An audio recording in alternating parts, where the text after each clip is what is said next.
Even for more experienced game masters, preparing a session without a lot of time can be kind of a daunting experience, so let's make that a little bit easier for us.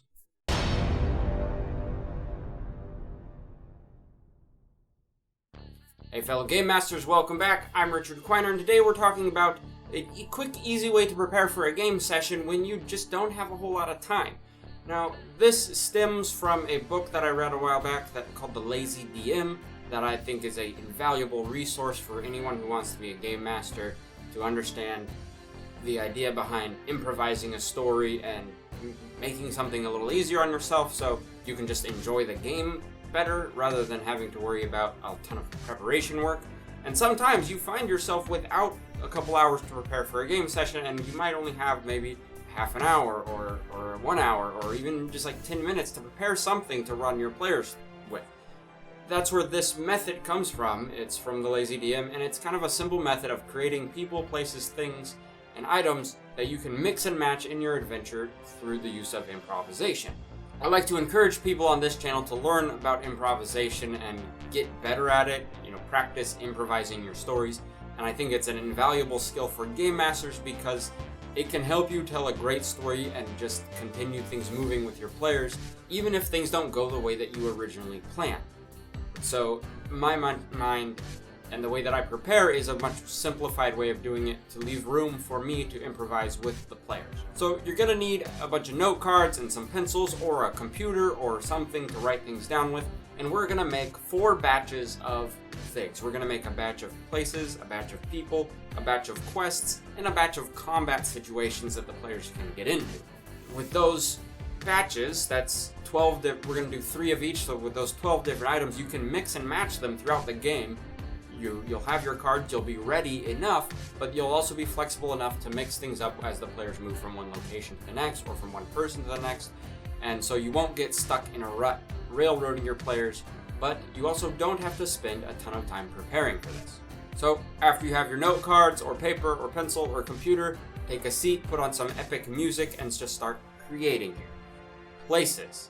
Places are kind of cool because in a fantasy world, or in the world of RPGs, they don't have to be things that we already know as, human beings. In this world, you can get really creative with it and come up with some interesting descriptive locations or objects to describe to your player. So think of 3 places and name them first. Give them something, a little creative name. Like in the D&D books, they have the Wave Echo Caves.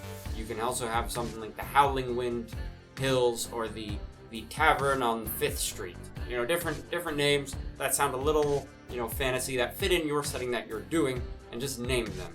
Then come up with the description. Now, make this easy on yourself. With everything, you want to make it easy on yourself. Be descriptive without having to write a lot. My shortcut in this is I like to describe places using actual modern day locations or words. So if I'm describing a tavern, and I think it's a little divey, I might describe it as a dive bar type tavern with a lot of money on the walls. Or I might describe it as a little upscale ritzy hotel. Ritzy hotel isn't really like a fantasy word, but it paints the picture for the players and it gets it in my head right away. I like to come up with at least one descriptive element that is not part of our world, meaning something that's very unique. So in one location, I have all the buildings kind of grow out of the ground. They're kind of tree houses, but they're not tree houses. So they're like buildings, but they have roots that grow into the ground. And that's something you don't really see. We all have foundations, and we're all very separate from the ground. So that's one way of doing it that I like to do.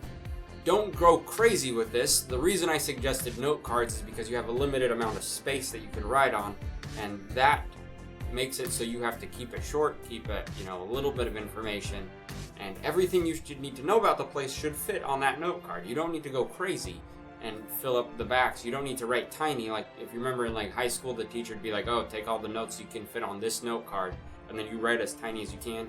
Don't do that. Just write it normal, like a normal person, and fill up your note card, and that's all the description you need for moving forward.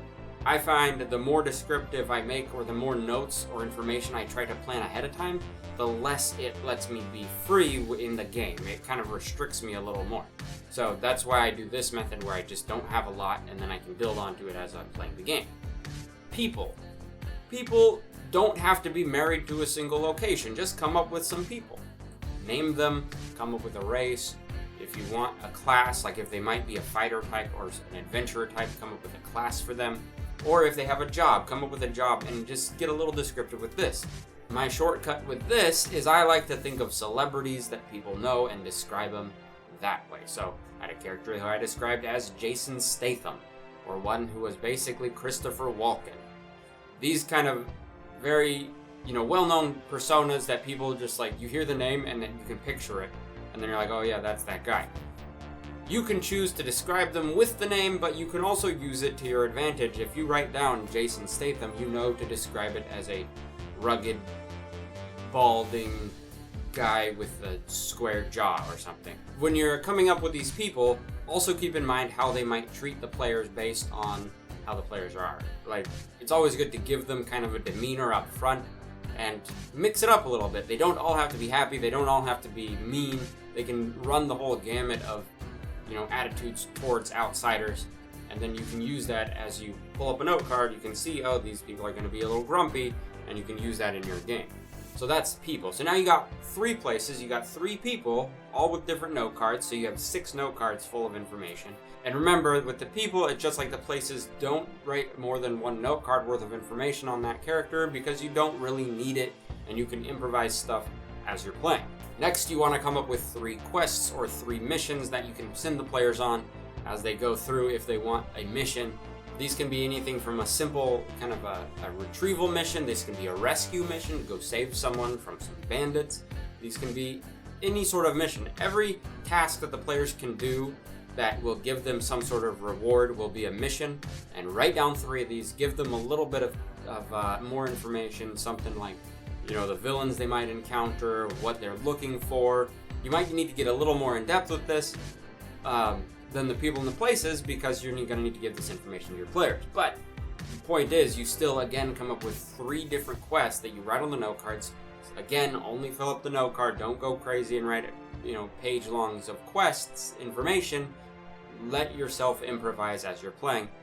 And last is combat encounters. Now, designing a balanced combat encounter is actually pretty intense. It's one of the things I see a lot of times game masters have trouble. I still struggle with creating a good balanced combat encounter with the party. So things to keep in mind, I'm just trying to simplify it. If you're dealing with new players, you won't want super strong creatures out of the monster manuals or bestiary or whatever book you're dealing with. Go for the weaker stuff, and just remember, the more there are, the harder it is for the players. So it also will take a little longer in the game. That's the downside of it. But let's say you have 5 players. If you have 2 goblins versus 5 players, that's not a hard combat situation to be in. But if you have 5 players and you put them against 20 goblins, that's a lot more difficult, and the players will have a little bit more struggle with that. It's not recommended doing something like 20 goblins, because then you have to decide and keep track of all 20 goblins. But you get the idea, like, more of these weaker monsters can balance out the strength of the players, and you want to find this cool balance. I like to come up with 3 different combat encounters, and to do this, I will open up the monster manual, pick some monsters. In D&D, they have a thing called a CR rating, which is a challenge rating, which kind of determines how difficult something is. And I will pick some easy ones. So for the first game I ever ran, I had just goblins. I had like 6 players, and I put them against 4 goblins. Super easy fight. Goblins didn't stand a chance. But then you want to go up with something a little more difficult. So I would think, take those 4 goblins and add another monster or another creature into that to make it more difficult. Make it like kind of a medium kind of combat encounter for the players. And I would write that down. And then I would come up with something really deadly, or attempt to come up with something deadly. In D&D, there's a creature called the Beholder that is usually very powerful. I made the mistake of putting a Beholder against 9 different players, and they destroyed him very quickly. But normally, if it was like 1 Beholder against 4 players at their level, they would have been fine. That's all has to do with action economy, which is a whole other thing, which we'll get to when building combat encounters in another video. But for this, just try to come up with a easy combat, a medium combat, and a really deadly, dangerous combat. And then you can use that as well. And again, just use 1 card. Now you have 12 cards. 12 cards in your hands. You have 3 places, 3 people, 3 quests, 3 combat encounters, and you only have to fill about 3 hours of gameplay on average. That's, I think, is the average length of time for people to play. So when you're using these in your game, you can start by describing a place, have the people there. It might be carrying over from a previous game session where the players were already somewhere, and then you can start using these cards. Let's say the players talk to a character I like using taverns as an example because it's easy and quick. They talk to a character in a tavern. Where did that character come from? One of your note cards. You're already set. You got a character right there. That character may send them on a quest if they're looking for a quest. It may send them to talk to another character. It may send them to another place. Or they may just start a fight. So from that one card, you have 4 different options of things you can go.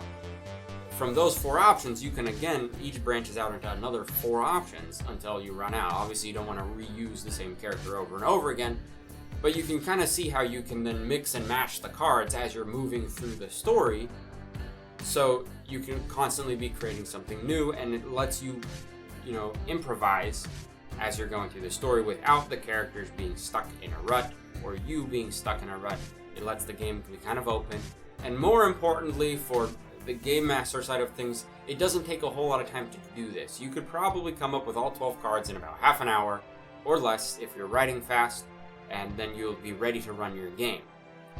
I think that's a really good method of doing things. I enjoy doing it. I try to do that just because, like I mentioned before, I like to leave space for myself to improvise as I'm playing. I hope this has helped you kind of come up with a better way to prepare for your own games. If you're new to game mastering, you don't need to follow this. You can take the time and prepare your sessions, but if you're getting older at it or you're finding less free time for yourself to prepare, this is a perfectly acceptable method to prepare for your game. I hope this has helped. Thank you for watching. I've been Richard Quiner, and we'll see you next time.